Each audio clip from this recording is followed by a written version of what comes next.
Electrotherapy का बोलिए, कल आपको बच्चों को बेसिक जो है पढ़िए, इलेक्ट्रॉन, प्रोटॉन, न्यूट्रॉन इसको क्या होता है। अब आपका है स्टैटिक इलेक्ट्रिसिटी। स्टैटिक इलेक्ट्रिसिटी क्या होती है, जानते हैं। सबसे पहले बात करते हैं इलेक्ट्रिक चार्ज। इलेक्ट्रिक चार्ज कैसे होता है? All matter made up of atoms and atoms contain proton, neutron, electron, जो भी कल पढ़ाया था। ठीक है, जितने भी मैटर समझिए क्या होता है। क्या होता है मैटर, समझ गया? तो मैटर जो all matter made up of atoms and, मतलब जितने भी आपके मैटर है वो क्या बनते हैं? एटम्स और एटम कंटेन प्रोटॉन्स, न्यूट्रॉन्स और इलेक्ट्रॉन्स। ये जितना भी आपका मास है एटम से बनता है और एटम कंटेन करता है इलेक्ट्रॉन, प्रोटॉन, न्यूट्रॉन। ठीक है, ये तो क्लियर है। फिर आता है उसके बाद law of electric charges. The law of electric charges state that like charges repel. इसका क्या मतलब है? लाइक चार्जेस रिपेल कर जाता है ना। उसके आगे opposite charge attract, plus minus जो है वो protons are positively charge. Proton जो होते हैं पॉजिटिवली चार्ज होते हैं, जैसा कि यहाँ दिया हुआ था। Electrons are negatively charge. Electron जो होते हैं वो नेगेटिवली चार्ज होते हैं, so they are attract to each other. Electron जो होते हैं वो क्या करते हैं? अट्रैक्ट करते हैं ईच अदर प्रोटॉन से। Without this attraction electron would not be हेल्डिंग atom. बिना इस अट्रैक्शन के इलेक्ट्रॉन जो है वो एटम में क्या होगा? रुक नहीं पाएंगे, रह नहीं पाएंगे। फिर आता लॉ ऑफ इलेक्ट्रिक चार्जेस में देखिए, प्लस माइनस है या सॉरी प्लस प्लस है तो निकल कर रहा है, दूर हो जाता है। माइनस माइनस निकल कर जाएगा। प्लस माइनस क्या है? बात अभी कही गई वही। यस फिर आता है इलेक्ट्रिक फोर्स। इलेक्ट्रिक फोर्स क्या होता है? The force between the charge object is an electric force. क्या होता है electric force? The force between the charge object. दो चार्ज ऑब्जेक्ट है उनके बीच की जो फोर्स होती है उसे बोलते हैं electric force. The force between the charge object is an electric force. The size of the electric force depends on two things. इसका जो साइज होता है वो दो चीज डिपेंड करता है।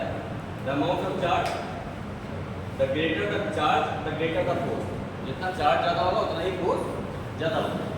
द डिस्टेंस बिटवीन चार्जेस, दो चार्ज के बीच का डिस्टेंस क्या है ना?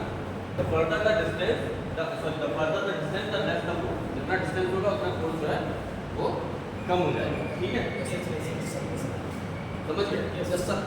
क्या होता है इलेक्ट्रिक फोर्स? बताइए क्या होता है? सिंपल सा क्वेश्चन है, इलेक्ट्रिक फोर्स क्या होता है? अर्णव बताइए, बताइए। बताओ क्या होता है?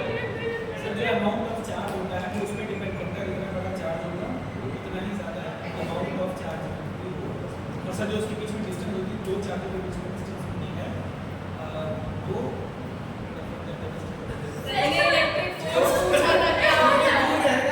सर ने इलेक्ट्रिक फोर्स पूछा था तो बता रहा है डिपेंड किस पे। आप बता रहा हूँ सर, जितना दूर डिस्टेंस होगी सर उतना ही फोर्स कम होगा। इलेक्ट्रिक फोर्स क्या होता है? The force between the charge दो ऑब्जेक्ट। सर जो दो इलेक्ट्रिक फोर्स होता है। पता नहीं सर जो दो इलेक्ट्रिक चार्जेस के बीच में जो फोर्स होता है उसे कहते हैं दो चार्ज ऑब्जेक्ट के बीच का फोर्स। सिंपल क्वेश्चन यही पूछा है। ठीक है, electric field and electric field is the region around a charge object where electric forces can be exerted and on another charge object.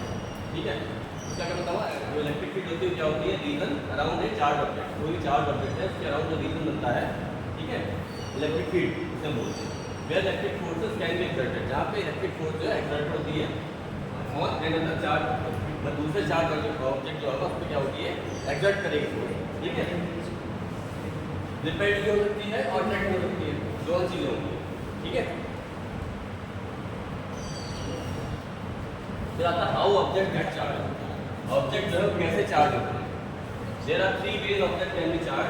पहला होता फ्रिक्शन, दूसरा होता कंडक्शन, तीसरा होता इंडक्शन। इन तीन तरीके से जो होते हैं आपके ऑब्जेक्ट जो है चार्ज होते हैं, फ्रिक्शन, कंडक्शन और इंडक्शन। ठीक है, in each of this orbital element the electron move, the protons take the nucleus. सब में क्या होता है? इलेक्ट्रॉन जो मूव करते हैं और प्रोटॉन जो होता है वो क्या होता है? स्टे रहता है एक जगह पे, न्यूक्लियस में रुका रहता है, वो मूव नहीं करता है। इसको नोट करना है या कर लिया? नहीं सर। हो गया। Friction charging by friction occurs when electrons are vibe from one object to another, ठीक है। Charging by friction occurs when electrons are, तो भी इलेक्ट्रॉन क्या होता है, वाइब हो जाता है। वाइब मतलब एक दूसरे वाइब करते हैं ना। Charging by friction occurs when electrons are vibe from one object onto another, एक से दूसरे पे जब वो वाइब करते हैं ना। If you use a cloth to rub a plastic cooler, अगर आप कोई क्लॉथ यूज करते हो किसी प्लास्टिक के रूल को साफ करने के लिए, electron move from the cloth to the ruler, तो इलेक्ट्रॉन क्या करेंगे, मूव करेंगे क्लॉथ से रूलर पे, ठीक है। The ruler gains electron and the cloth loose electron, तो रूलर क्या करेगा, इलेक्ट्रॉन गेन कर लेगा, क्लॉथ जो है वो लूज कर देगा। तब किसी कपड़े से अगर किसी पोंछ रहे हो प्लास्टिक के रॉड को, क्या होगा, तो इलेक्ट्रॉन जो है वो कपड़े से निकल के रॉड में पहुंच जाएगा। किया कभी ऐसा? स्केल से बल्कि हाँ, उससे देखो कभी हल्का सा वो हीट कर जाता है, उसका रीजन वही होता है। फिर आता है induction, charging by induction happens when charge in an uncharge objects are rearranged without direct contact with charge object. जादू यहाँ भी होता है। इंडक्शन कैसे होगा, चार्जिंग बाय इंडक्शन हैपेंस, ठीक है। इंडक्शन से चार्जिंग कैसे होती है, when charges in an uncharge object are rearranged, जब जो अनचार्ज ऑब्जेक्ट है वो रीअरेंज करे जाएंगे, ठीक है, विदाउट डायरेक्ट कांटेक्ट, बिना किसी कांटेक्ट के, विद अ चार्ज ऑब्जेक्ट, है ना। इसे बोलते हैं इंडक्शन। इफ यू चार्ज अपने balloon through friction and place the balloon near piece of paper, the charge of the paper will be rearranged and the paper will be attracted to the balloon। कभी किया है किसी ने experiment? हाँ। Example क्या होता है? पेपर में छोटे-छोटे पीसेस को काट के हम येलो तेरी कर रहा है, तेरी कर रहा है। बैलून में आते हैं। तेरी थोड़ा कर attract यही करते वाला हैं। चालू कर रहा है। रूलर क्या है? आप तीनों के इधर हो, सत्यम दीपक और हट जाओ, क्या ऐसा अच्छा लगता है। बातें आप ज़्यादा कर रहे हो, तो बैठो, उठो उठो, हटो आप यहाँ से, आगे बैठो, मतलब बैठो। तुम यार आगे पीछे क्यों बैठे रहते हो, कभी बगल में भी चले जाया करो, आदमी थोड़ी देर की क्लास है, उसको अच्छे से पढ़ लो, उससे आराम से बातें करना, ठीक है। तो आपको कितना पढ़ रहा है, ठीक है, समझ गए, पेपर वाला एग्जाम्पल समझ गए। इफ यू चार्ज आप बैलून चार्ज करते हैं through friction and place the balloon near pieces of paper, मतलब आपने कोई बैलून नियर उसको कस के घिसा, तो क्या किसी पेपर के बाद मुझे क्या हो, पेपर को चिपक जाएगा ना। कभी किया कि नहीं? कैसे? क्या होता, नहीं किया, नहीं किया, ये कभी नहीं किया। चार्ज आता बैलून, तो बैलून का कस के बैलून है ना, उसके किसी पेपर के पास से जाओ, क्या वो पेपर चिपक जाएगा? यस।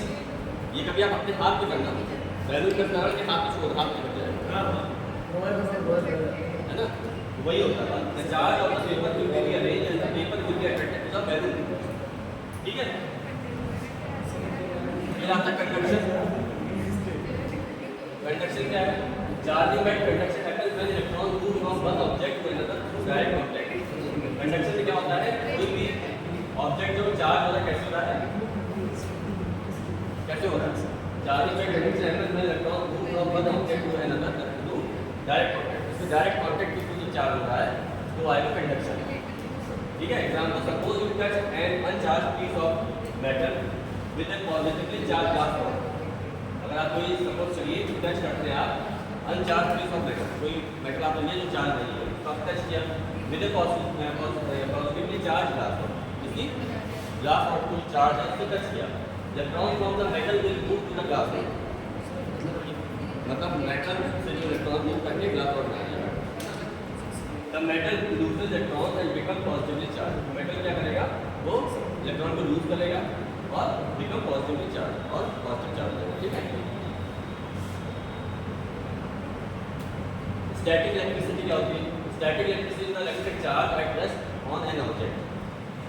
स्टैटिक इलेक्ट्रिसिटी क्या होता है, is the electric charge at rest on an object, जो कि किसी रेस्टिंग ऑब्जेक्ट पे, कोई ऑब्जेक्ट जैसे कोई मूव नहीं कर रहा है, रेस्टिंग ऑब्जेक्ट है, उसमें जो इलेक्ट्रिक चार्ज है उसे हम बोलेंगे स्टैटिक इलेक्ट्रिसिटी, मतलब रुका हुआ है ना। When something is static, it is not moving. बात है कि कोई चीज़ अगर स्टैटिक है तो मतलब वो मूव नहीं कर रही है। The charge of static electricity do not move away from the object, and that they are in, so the object keep it charged. Gloves taken out of the track.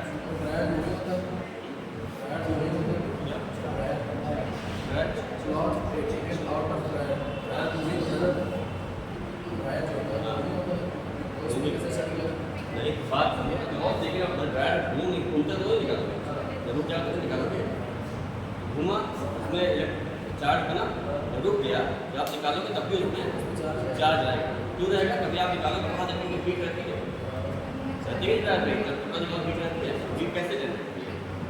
Charge, जाहिर सी बात charge तभी generate हो रही है, ठीक है? The loss of static electricity as charge moves off an object is called electric discharge. Static electricity कैसे होगी? As charge move off an object is called electric discharge. Sometimes electric discharge happens slowly. ठीक है? For example, मतलब इसमें क्या होता है? Electric discharge जो है वो बहुत धीरे धीरे होता है, gloves के कपड़ों में. Sometimes electric discharge happens quickly. कई बार electric discharge जो quickly होता है, जल्दी होता है. कैसे होता है? Example, wearing rubber sole shoes on carpet और lightning. है ना? इनमें क्या होता है? Electric charge जो है वो जल्दी हो जाता है. Wearing rubber sole shoes और carpet lightning. इन दोनों चीज़ों में जो आपका ये होगा इलेक्ट्रिक चार्ज होगा वो जल्दी क्विकली होता है।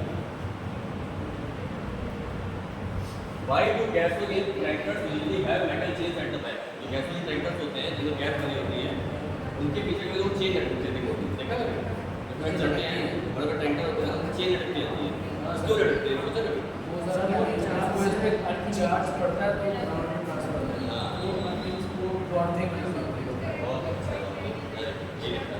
ठीक है, when cars run, their tires and bodies are usually charged by friction. सुनिए बताओ। सर इतनी देर से बात कर रही सर।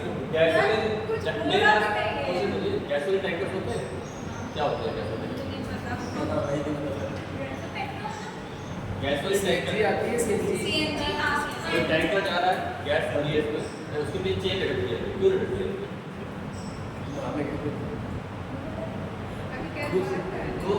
कहाँ पे दुकान है आप लोग?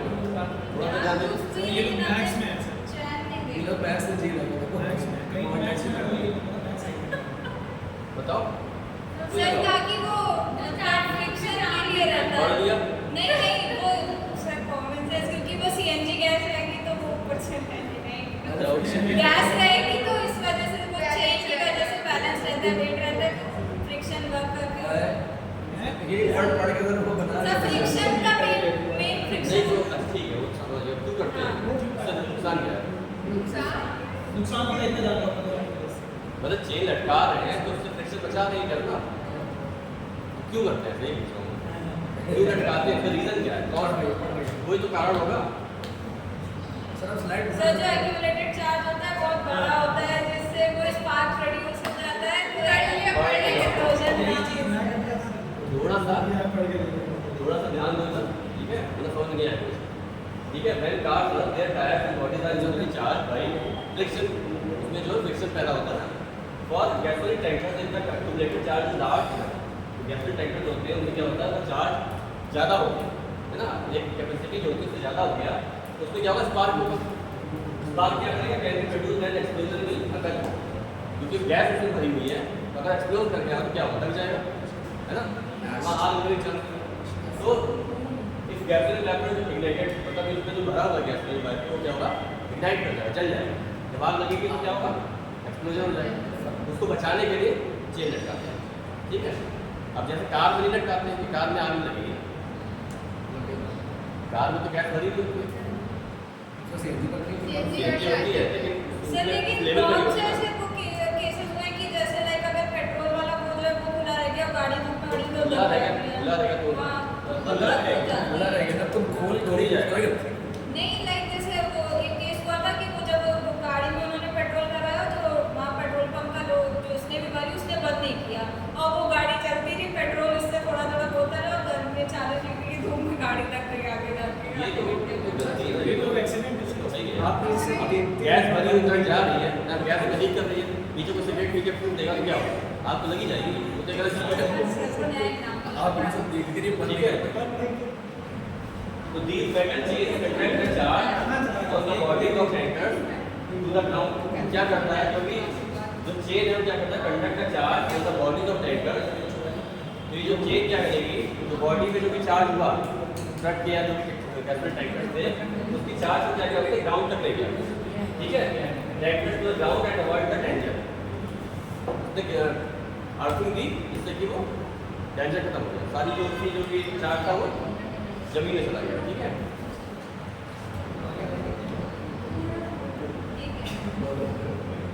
आसमान में बिजली चमकना। बिजली चमकती है।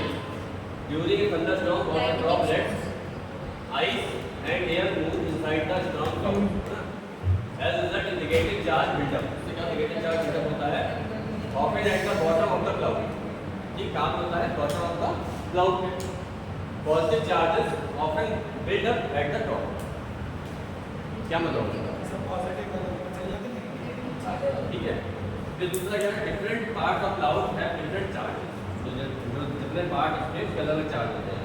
In fact most lighting happens with in and between cloud. जब दो चार्ज अलग अलग वो क्लाउड्स हैं वो आपस में जो मिलेंगे तो क्या होगा? चिंगारी निकलेगी ना, लाइटिंग होगी, बिजली चमकती है। बिजली की बिजली गिरती भी तो ऐसा है जब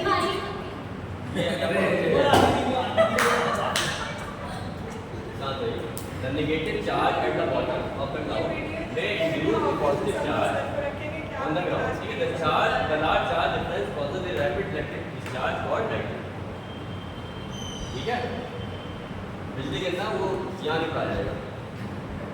ठीक है, तो आप उसको पढ़िएगा जब वो जब गिरेगी जब हम लोग वेदर फोरकास्ट में हो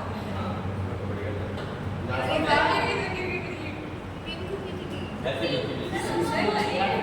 रिफ्लेक्शन बड़ा लाइट रिफ्लेक्शन क्या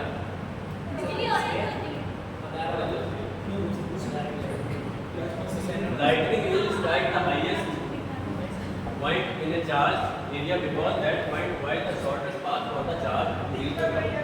ये जो आपका lightning होती है क्या होती है? Usually strikes the highest point. सबसे highest point होता है वहाँ पे जाके strike करता है। क्यों? Because that point provides the shortest path for the charges to reach the ground. ठीक है? सबसे shortest path होता है।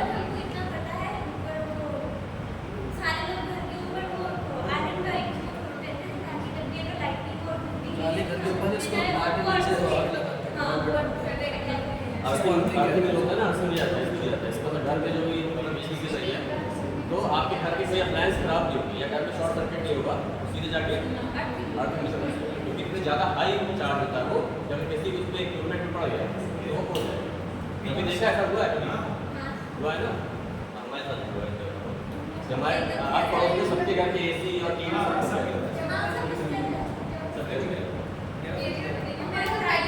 सब मेरे एसी बैठ गया है खेत चल गया चलिए आगे बढ़िए। मैनेजिंग दैट सिलेक्शन और out in the area can provide a path for lighting. साधन कैसा बाद में पड़ता है वो फिजियोथेरेपिस्ट है जो चीज भी जो पड़ा है सर इन लोगों के आप प्रोफेसर को कुछ अलग होकर ये आप जाके जियोलॉजी में पूछिए, ज्योग्राफी में फिजियोथेरेपी है। फिजियोथेरेपी में आपको लाइटनिंग क्या होती है बताया जाता है, बादल में पड़ता है तो बता दो। सर लेकिन ये भी क्यों बता रहे हैं? ये आपका चार्जिंग के बारे में डिस्कस हो रहा है कि चार्ज जो होता है कोई भी चीज। चार्ज बढ़ा के छोड़ दे इतना क्या बता रहा है? लारी में जा ठीक है, अगली बार सिलेबस आप बता दो। A lightning rod is a pointed rod connected to the ground by a wire. ठीक है, जो भी आपको बोला अर्थ के लिए ग्राउंड से कनेक्ट होता है। Objects such as lightning rod that are joined to earth by a conductor, such as the wire or grounded. Any object that is grounded provides a path for electric charge to move to earth. Because earth is so large, it can give up or absorb charge without being damaged.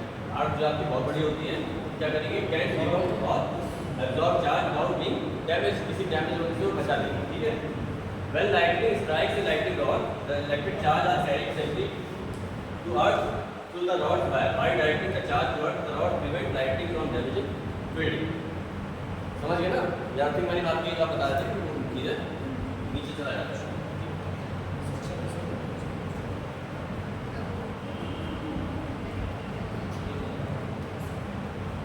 आता है conductors. Conductors क्या होते हैं? ये आपको इससे पता चला सब चीज़ें, आपके जितने भी इक्विपमेंट हैं, मशीन आप यूज़ करोगे, उन सब में सब चीज़ें होती हैं।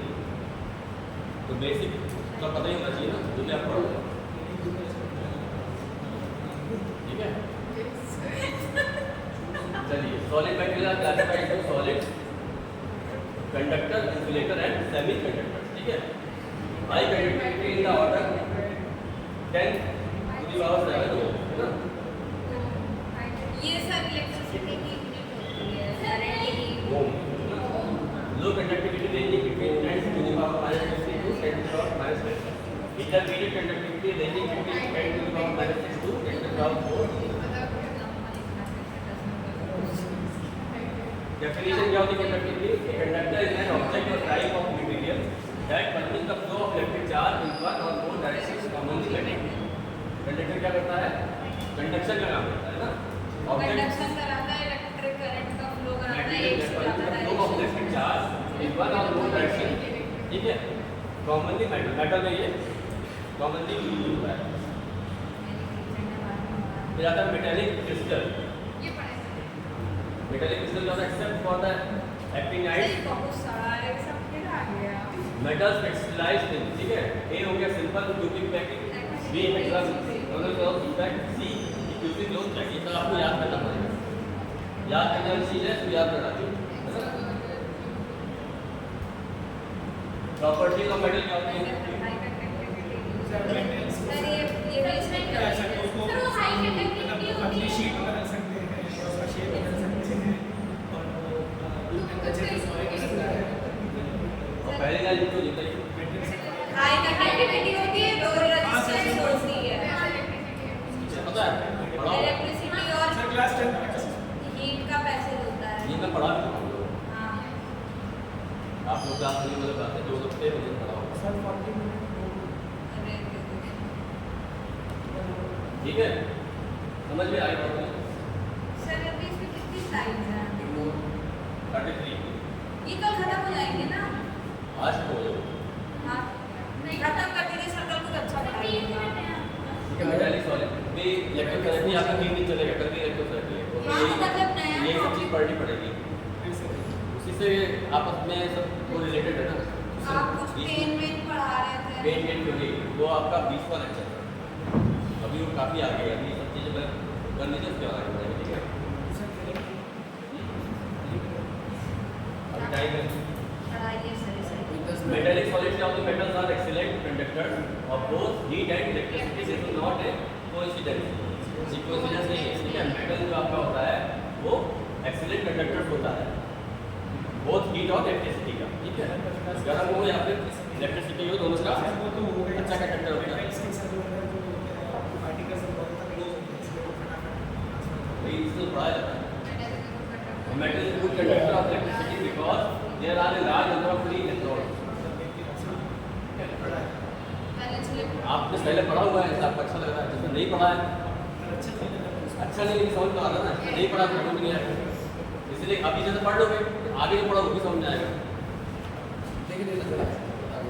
सर आप नीचे आ जाएंगे। नहीं ma'am, small electric fields across the metal coil, the negative electrons will migrate to the positive side and this produces an electric current. ये जो थेरेपी का बैलेंस अच्छा होता है। इधर भी देख लीजिए एक बार, आप बैलेंस की बात कर रहे हैं। अभी फील्ड बनी नहीं है, अभी बनने वाली है, जो है फील्ड उसकी बात। जहाँ हम आज लगाते वहाँ गिर जाते हैं। हमारा molecular orbital and band theory. When molecular orbits are formed from the two atoms, each type of atomic orbital gives rise to two molecular orbitals. When atoms are used, the same approach results in molecular orbital. मैं कल एक बात बोली थी, पहले पढ़ाया जाता था, समझा आपने कम, अब पढ़ाएंगे कम, समझना ज़्यादा। ठीक है, तो मैं बता रहा हूँ, समझते जाइए, क्योंकि अब आपका टाइम जो है कम बचा है। ठीक है, इसको आप लोग जल्दी जल्दी सिलेबस कंप्लीट करना है और पढ़ते भी जाना है, नहीं खाली बस कि हाँ निपटाते जाओ, ऐसा नहीं है। इसके नोट्स कैसे करें? नोट्स आप टिकट से बनाओ, टिकट मिलेगी तो और बुक्स आप लोग अभी पूछे तो बुक्स से बनाओ। Library लेकिन से नोट सबसे अच्छा नोट कैसे बनता है? सब बुक्स में राइटर को बता दिए तो बता दिया। मैं ये कह रहा हूँ, नोट सबसे अच्छे कैसे बनते हैं? ऐसा नहीं खाली बुक्स पे डिपेंड रहो, या खाली बुक पे रहो या खाली नेट पे रहो गूगल पे, सब पे रहो। सबको लेके सबका एक निकालिए कंक्लूजन, सबसे बेस्ट जो आपको लगे वो आप डेफिनेशन आप एक मेरी देखिए, एक आपने बुक पे देखिए, एक आपने नेट में सर्च करिए, तो तीनों का आप देखो कंपेयर करो, तीनों में से अगर मिला सकते हो मिक्स कर दो, उससे आपका आंसर अच्छा बनेगा और नॉलेज भी अच्छी आएगी। ठीक, या उसका जो बेस्ट हो चूज करो, ये जो भी मैंने पढ़ा वही चूज करो, मैं ये नहीं कह रहा हूँ, ये तो आपको एक नॉलेज में पढ़ाया जा रहा है, आपको जो बेटर लगे आप उसको याद करिए अपने तरीके से, आपकी आपकी लैंग्वेज में जो होता है आपकी लैंग्वेज ना हो, बुक वाली लैंग्वेज आपकी ज़्यादा फैमिलियर या जो टेक्ट आप लगे वो फैमिलियर, मेरे नॉलेज होनी चाहिए, पता चलना चाहिए हमने क्या पढ़ा, याद होना चाहिए। ठीक है, ऐसा नहीं कि पता ना पढ़ा दिया तो ऊपर से निकल गया, उसका फायदा नहीं है। ठीक है,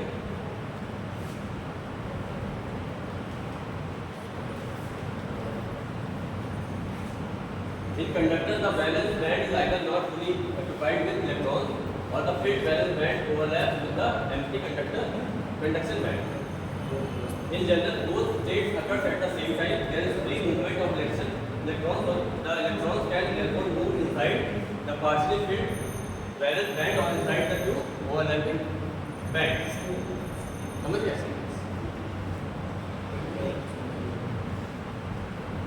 नहीं समझे? ये तो समझ चुके हो, बता दो। In general, both states occurs at the same time. ठीक है? जनरल अगर देखा जाए तो जो दोनों स्टेट्स हैं वो सेम टाइम पे होती है। There is free movement of electrons. ठीक है, वहाँ पे इलेक्ट्रॉन का फ्री मूवमेंट होता है। The electrons can therefore move inside the partially filled valence band. ठीक है, उससे क्या होता है कि जो भी आपके इलेक्ट्रॉन्स हैं वो कहाँ मूव करते हैं, inside the partially field valence band. Valence band के अंदर ये आपका वैलेंस बैंड है। ठीक है, इसके अंदर फ्रीली मूव करते हैं और inside the two overlapping band, और इनसाइड टू ओवरलैपिंग बैंड का करते हैं उसमें वो मूव करता है। यही बात कही in conductor there is no band gap between the valence band and conduction band. ठीक है, अगर आपका कंडक्टर है उसमें कोई बैंड गैप नहीं होता है वैलेंस बैंड और कंडक्शन बैंड। यही बात है कही ये पूरा कर दिया तो आपका question. The conduction in metals arise from the deutilization of the electron energy levels over the entire metal. ठीक है, the availability of empty orbitals in a given band permitting movement of the electron. Almost no energy is required to promote the electron to the level. ठीक है, in fact energy separation of the constituent S and P orbitals are close enough that for the solid the S and P bands overlap. S and P band आपका भी आगे diagram में दिखेगा। The highest command level in the band is known as the Fermi level. ठीक है, ये बता ये आ गया आपका बैंड S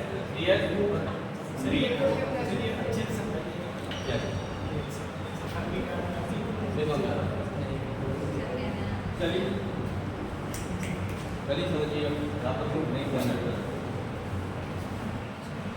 कट।